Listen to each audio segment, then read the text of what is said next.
Hallo, mein Name ist Jessica. Schön, dass ihr in diesem Video und auf dieser Reise wieder mit mir dabei seid. Diesmal bin ich auf der 5. größten Insel Europas. Ihr könnt es sehen im Hintergrund, es ist nicht Großbritannien, es ist auch nicht Irland, es ist auch nicht Island. Sizilien könnte es sein, aber es ist eine Insel in der gleichen Region, es ist Sardinien. Sardinien ist eine Insel voller Kontraste und Schönheit. Türkisblaues Meer, endlose Strände und unberührte Natur machen sie zu einem Paradies im Mittelmeer. Die Insel ist reich an Geschichte, von den mysteriösen Noragen, den alten Festungen der Urbevölkerung, bis hin zu mittelalterlichen Städten, die Schmelztiegel von Kultur und Tradition sind.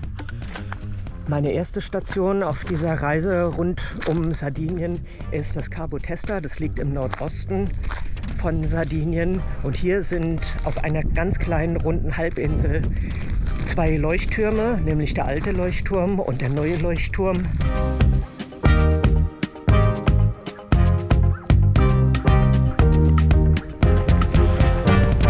Hier oben am Cabo Testa im Nordosten von Sardinien gibt es an 200 Tagen im Jahr Wind. Heute ist es ein bisschen weniger, aber ich bin sehr dankbar dafür, denn es ist August und es ist sehr heiß.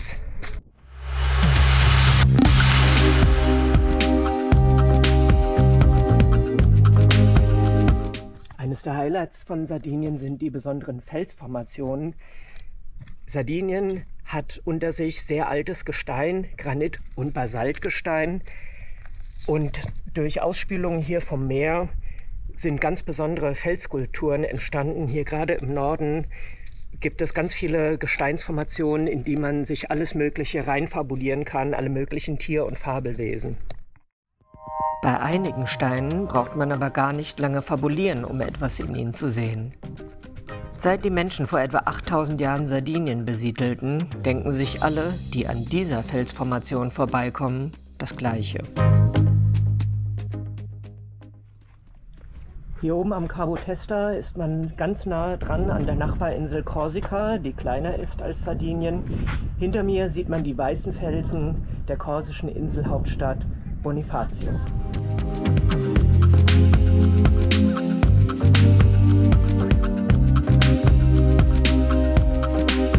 Geologisch gesehen gehört Sardinien überhaupt nicht zu Italien, sondern hat vielmehr mit Korsika was zu tun, der Insel, die im Norden liegt, mit der es früher auch mal verbunden war. Aber der italienische Stiefel und Sardinien und Korsika sind geologisch 2 verschiedene Sachen. Sardinien gilt als die Karibik des Mittelmeers und lädt an Stränden mit türkisblauem Wasser überall zum Baden ein. Auch am Cabo Testa gibt es mehr als einen schönen Badestrand. Ich habe mich für den Strand Rena di Ponente an der schmalsten Stelle der Halbinsel entschieden.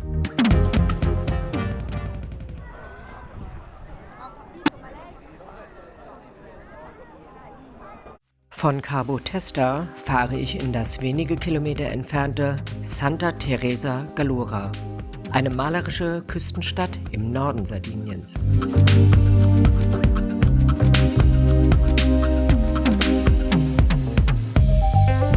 Der Ort selbst hat seinen historischen Charme bewahrt, mit schmalen Gassen, bunten Häusern und einem lebendigen Ortskern.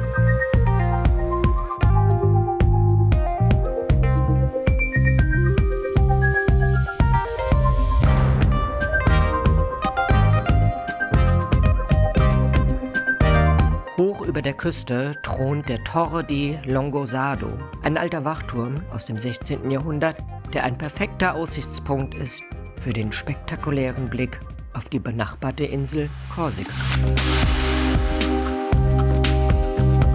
Trotz der natürlichen Schönheit von Santa Teresa Gallura wird der Ort zunehmend von den Auswirkungen des Massentourismus geprägt. Insbesondere in der Hochsaison leiden die Strände unter Überfüllung und die empfindlichen Ökosysteme, die diese Region so einzigartig machen, sind durch den Anstieg von Müll und Umweltverschmutzung gefährdet. Die Stadtverwaltung von Santa Teresa versucht steuernd einzugreifen und so muss man nun für einen Liegeplatz am Strand von Rena Bianca mit seinem weißen, feinen Sand eine Gebühr bezahlen. Von Santa Teresa fahre ich weiter nach Osten in die charmante Hafenstadt Palau an der Nordostküste Sardiniens. Palau ist vor allem als Tor zum Maddalena-Archipel bekannt. Doch auch Palau hat selbst einiges zu bieten. Die Stadt besticht durch ihre entspannte Atmosphäre, einen lebhaften Hafen und eine Vielzahl von Restaurants und Cafés, in denen man die sardische Küche genießen kann. Von hier aus starten regelmäßig Fähren zur Insel La Maddalena. Heute Vormittag bin ich in dem Hafenort Palau in Nordsardinien. Von hier fährt die Fähre nach Maddalena, das Inselarchipel mit den vielen schönen Stränden. Hier hinter mir sieht man eine Felsformation, die soll entweder ein Wildschwein oder ein Wolf sein. Es könnte beides sein oder auch gar nichts davon.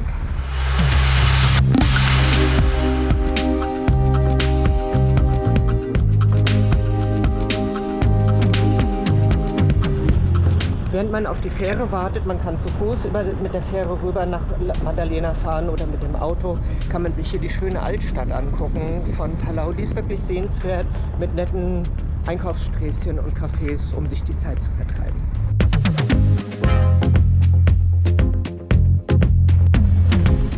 Man kann natürlich auch am Stadtstrand von Palau nochmal eine Runde baden gehen. Der ist gestaltet wie so ein Freiluftschwimmbad mit allen Annehmlichkeiten, kleinen Badesteg und Badeleitern. Aber den Tag vertrödeln wäre zu schade und auf der Fähre gilt das Prinzip, wer zuerst kommt, mal zuerst. Während der Fahrt sollte man nach dem markanten Bärenfelsen Roccia del Orso Ausschau halten. Eine spektakuläre Felsformation, die durch Wind und Wetter geformt wurde.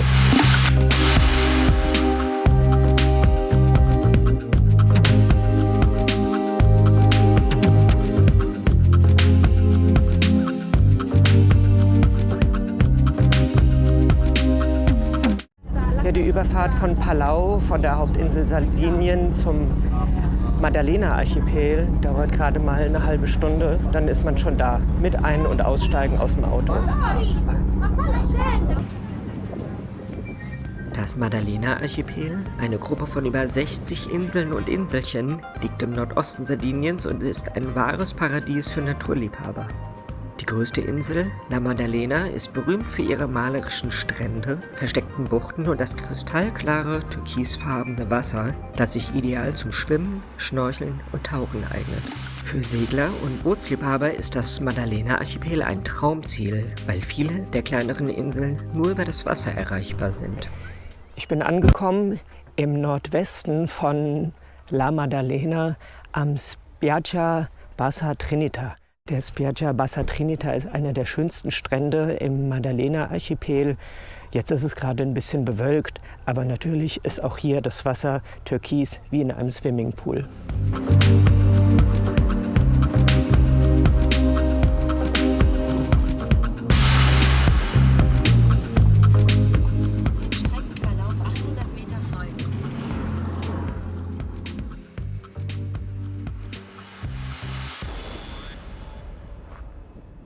Aber auch ohne Boot kann man Caprera, die zweitgrößte Insel des Maddalena-Archipels, einfach mit dem Auto erkunden.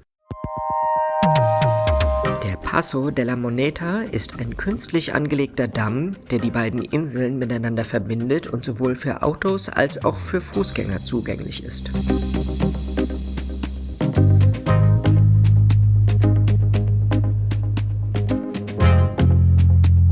Für Aktivurlauber bietet Caprera zahlreiche Wanderwege, die sich durch die mediterrane Landschaft schlängeln und zu spektakulären Aussichtspunkten führen. Auf Caprera selbst gibt es jedoch nur wenige asphaltierte Straßen und viele der schönsten Orte sind am besten zu Fuß oder mit dem Fahrrad zu erkunden, weil der Großteil der Insel unter Naturschutz steht. Mit dem Auto kommt man also nur langsam voran oder gar nicht.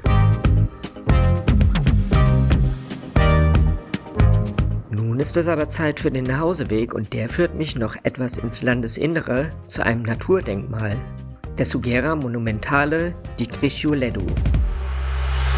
Diese uralte Korkeiche, bekannt für ihre imposante Größe und ihr hohes Alter, ist ein Symbol für die Widerstandsfähigkeit und Langlebigkeit der mediterranen Vegetation. In Sardinien gibt es eine uralte Korkeichentradition und bei Tempio Pausania ist eine der ältesten Korkeichen hier überhaupt auf der gesamten Insel. Diese Korkeiche hinter mir, die ist über 300 Jahre alt.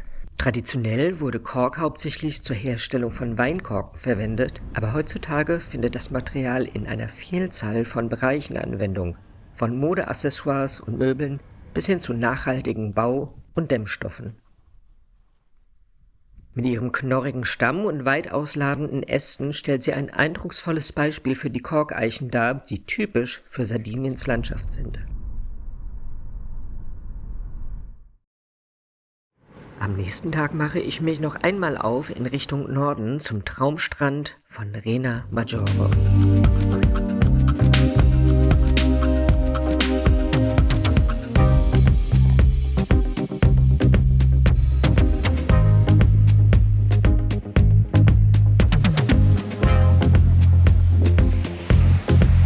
Heute bin ich mal am Strand von Rena Maggiore. Der liegt im Norden von Sardinien und ist ohne Frage einer der schönsten auf dieser Reise, obwohl ich schon viele schöne gesehen habe und es werden sicherlich auch noch viele Traumstrände kommen.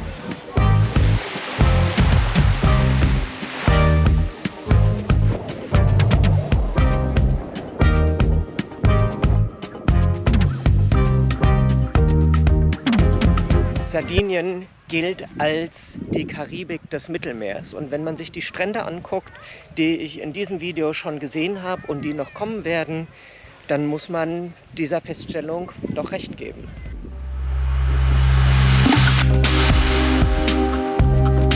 Der Strand von Rena Maggiore trägt die Auszeichnung der Bandiera Blu, die Strände und Marinas weltweit für ihre herausragende Umweltqualität und nachhaltige Bewirtschaftung erhalten. Nun ist es Zeit, auch den Nordwesten zu erkunden und ich fahre ein langes Stück an der Küste entlang. Mein Ziel?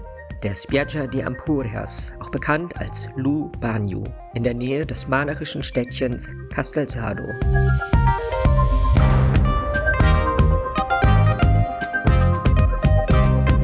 Der Strand bietet eine gute Infrastruktur mit Parkmöglichkeiten, Strandbars und Restaurants in der Nähe. Außerdem sind die flachen Gewässer ideal für Familien mit Kindern und bieten gute Möglichkeiten zum Schwimmen und Schnorcheln.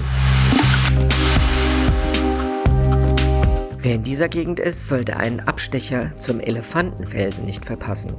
Diese natürliche Felsformation verdankt ihren Namen ihrer auffälligen Form, die im Laufe von Jahrtausenden durch Erosion und Witterungseinflüsse entstanden ist.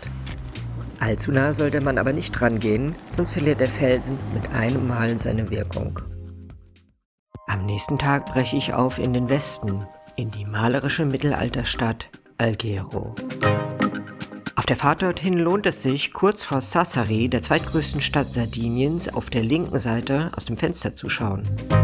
Dann kann man die Santissima Trinità di Saccargia sehen, eine der bekanntesten romanischen Kirchen auf Sardinien. Der Name Saccargia stammt vermutlich aus dem sardischen Dialekt und könnte so viel wie die gefleckte Kuh bedeuten.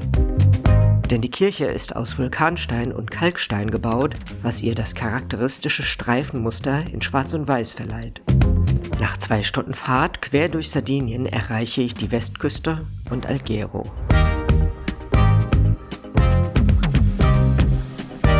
Ja, nun bin ich schon ein ganzes Stück weitergefahren in den Westen von Sardinien und bin angekommen in der malerischen Stadt Alghero an der Westküste von Sardinien. Katalonien, Krustentiere und Korallen, dafür steht im Wesentlichen Alghero. Die malerische Küstenstadt im Nordwesten Sardiniens hat eine faszinierende Geschichte. Eine besonders prägende Phase erlebte die Stadt im 14. Jahrhundert, als sie 1353 von den Aragonesen erobert wurde. Viele Einwohner wurden vertrieben und durch Katalanen ersetzt, ein Ereignis, das Alghero bis heute stark prägt. Bekannt als die katalanische Stadt Sardiniens sind die Einflüsse dieser Epoche überall sichtbar. In der Architektur, der Kultur und vor allem in der Sprache. Neben Italienisch wird hier auch ein katalanischer Dialekt gesprochen, Algerisch, einer der wenigen Orte außerhalb Spaniens, in dem Katalanisch noch lebendig ist. Die Altstadt mit ihren engen Gassen und historischen Stadtmauern erzählt von dieser Geschichte. Das mittelalterliche Alghero mit den vielen kleinen Gässchen und der Festungsmauer direkt am Meer steht in jedem Reiseführer drin. Und ich muss euch sagen, die Stadt ist auch wirklich ein Besuch wert. Die Kathedrale von Santa Maria und die mächtigen Bastioni bieten beeindruckende Ausblicke aufs Meer. Alghero ist auch als die Stadt der Korallen bekannt. Die Küstengewässer sind reich an kostbaren roten Korallen, die seit Jahrhunderten von lokalen Handwerkern verarbeitet werden. Ein weiteres Highlight ist die lokale Gastronomie, besonders die frischen Meeresfrüchte wie der berühmte katalanische Hummer. Sardische und katalanische Traditionen vereinen sich in den Restaurants der Stadt. Wenn ich mich hier in den Gassen so umhöre, dann hört es sich an, als würde Alghero besonders in den deutschsprachigen Reiseführern drinstehen. Denn hier sind ganz viele Leute aus Deutschland, Österreich und der Schweiz. Der moderne Yachthafen von Alghero ist ein beliebter Anlaufpunkt für Segler und Luxusjachten. Alghero, eine Stadt, die Geschichte, Kultur, maritimen Charme und edle Korallen vereint. Das Städtchen Alghero hat ja nur 44.000 Einwohner. Das ist eigentlich nicht viel. Für sardische Verhältnisse ist es natürlich doch schon ein bisschen. Die Stadt ist umbaut mit vielen Neubauten, die nicht so sehenswert sind. Aber die Altstadt ist dann doch recht ansehnlich.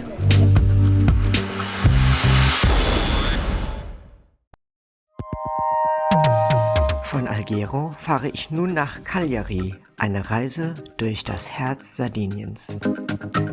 Ich verlasse die katalanisch geprägte Küstenstadt Alghero und fahre gen Süden, vorbei an sanften Hügeln, wilden Wäldern und endlosen Feldern. Die Straßen führen mich durch kleine traditionelle Dörfer, wo die Zeit stillzustehen scheint und die lokale Kultur lebendig ist. Je näher ich Cagliari komme, desto deutlicher spüre ich den mediterranen Flair der Inselhauptstadt. Die weißen Strände der Südküste rücken in Sichtweite und bald erreiche ich die lebendige Metropole, die mit ihrer reichen Geschichte, imposanten Festungen und pulsierenden Straßen das Herz Sardiniens bildet. Cagliari, die Inselhauptstadt, ist das kulturelle und wirtschaftliche Zentrum Sardiniens. Die Stadt vereint antike Wurzeln mit modernem italienischem Lebensstil. Auch im Süden von Sardinien gibt es zu beiden Seiten von Cagliari herrliche Strände und Badebuchten. Aber am Wochenende ist es dort schwer, einen Parkplatz für das Auto zu bekommen. In Italien darf man aber Boote bis 40 PS ohne Führerschein fahren. In der Marina di Capitana kann man für 120 € ein Boot mieten. Ich habe sogar einen Führerschein und deswegen fahre ich heute bis zum malerischen Strand Mari Pintau, der seinen Namen zurechtträgt, denn Mari Pintau ist ein sardischer Ausdruck und bedeutet gemaltes Meer. Doch auf der Fahrt bläst ein starker Wind von Osten und man muss ein bisschen kämpfen, um voranzukommen. Schließlich erreiche ich aber die Bucht und werfe den Anker. Jetzt steht einer Schnorcheltour direkt vom Boot aus nichts mehr im Wege.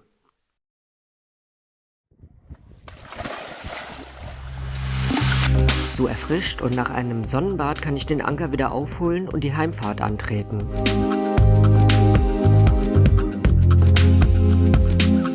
Der Wind hat nachgelassen und es geht gut voran. Der Tankwart kommt in der Marina ebenfalls per Boot angefahren und füllt für 12 € den Tank wieder auf, sodass ich das Boot ordnungsgemäß zurück an seinen Liegeplatz fahren kann.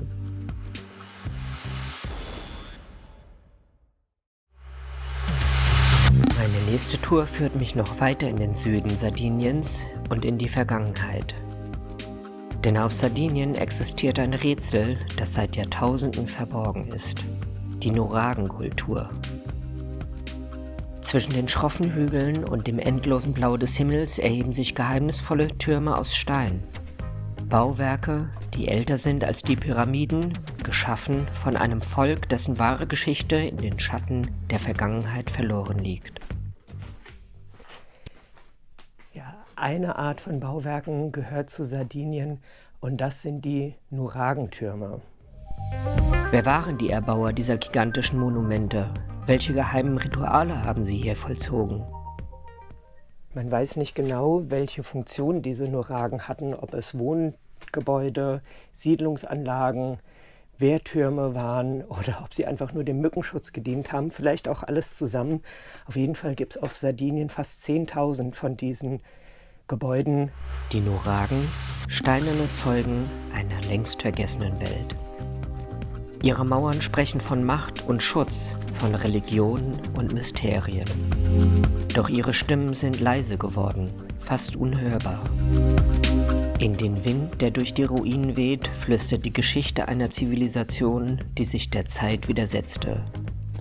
Eine Zivilisation, die Stein für Stein ihre Welt erschuf und diese Geheimnisse bis heute bewahrt.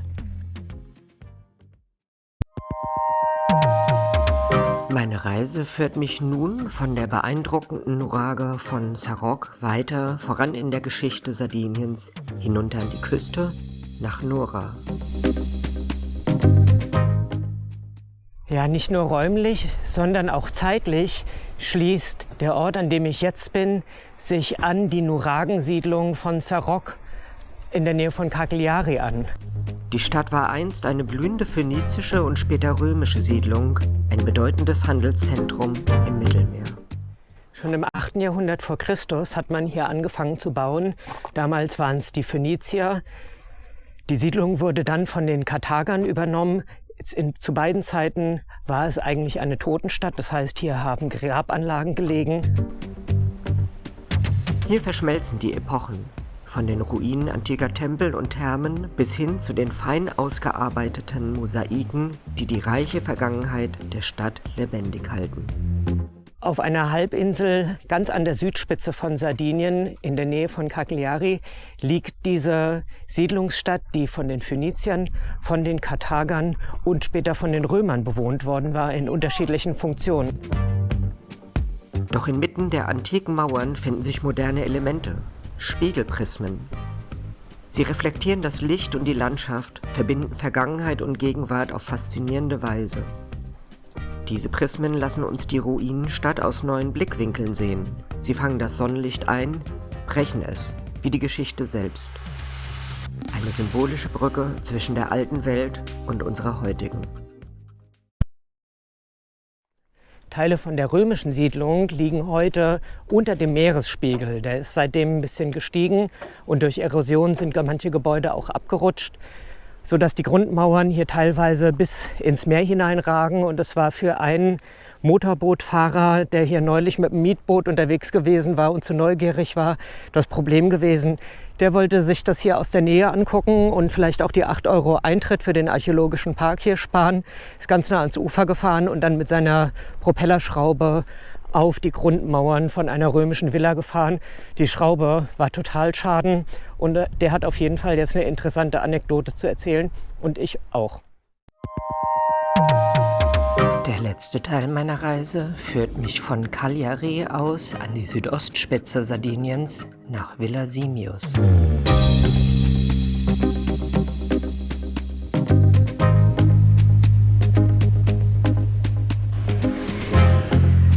Der Ort hat neben seinen Stränden auch eine sehenswerte Altstadt.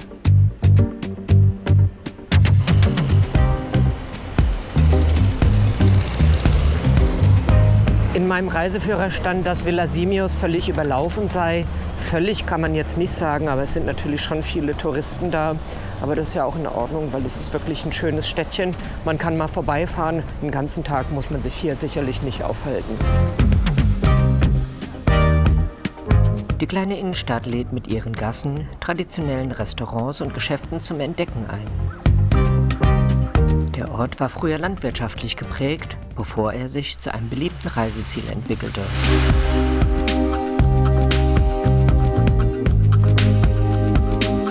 Heute verbindet Villa Simius seine historische Vergangenheit mit dem Charme einer modernen Kleinstadt. Villa Simius muss man auf jeden Fall nicht erst absichtlich anfahren, weil es liegt gewissermaßen auf der Strecke zur Costa Rey, einer der schönsten Strandküsten von Sardinien im Südosten der Insel. Und genau dort fahre ich am Ende meiner Sardinienreise nun hin. Auf der Fahrt entlang der Costa Rey kommt mir wieder in den Sinn, dass Sardinien oft als aseismisch beschrieben wird, was bedeutet, dass es im Vergleich zu vielen anderen Regionen der Welt nahezu frei von bedeutenden Erdbebenaktivitäten ist. Denn Sardinien ist geologisch gesehen sehr alt und besteht aus widerstandsfähigem, kristallinem Gestein und liegt außerdem weit entfernt von den aktiven Plattengrenzen.